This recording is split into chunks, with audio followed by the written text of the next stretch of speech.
Great रियाज morning. मी Keshav Gaikwad. Reliance multitrade कंपनीमध्ये आरोग्य सल्लागार म्हणून काम करतो.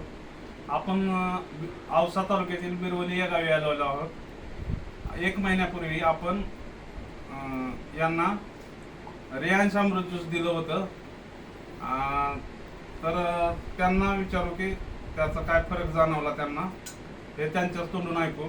सर, तुमचं नाव सांगा सुरुवातीला. सतीश काशीनाथ काळे, राहणार बिरवली, तालुका औसा, जिल्हा लातूर. मी यांच्याकडून 1 महिन्यापूर्वी रिलायन्स अमृत ज्यूस घेतलं होतं. माझे मणक्याचा त्रास होता. मणके माझे बसताना उठताना असे आवाज करत होते. 1 महिन्यानंतर मला आता मणक्याचा आवाज बंद झालेला आहे. मी आता सध्या दिवसभर मोटरसायकलवर फिरलो तरी मला काही त्रास होत नाही. सर, आता हे औषध तुम्हाला कसं वाटलं व इतर लोकांना तुम्ही काय सांगाल? हे औषध शरीराला चांगलं आहे आणि इतर लोकांनीही घ्यावं.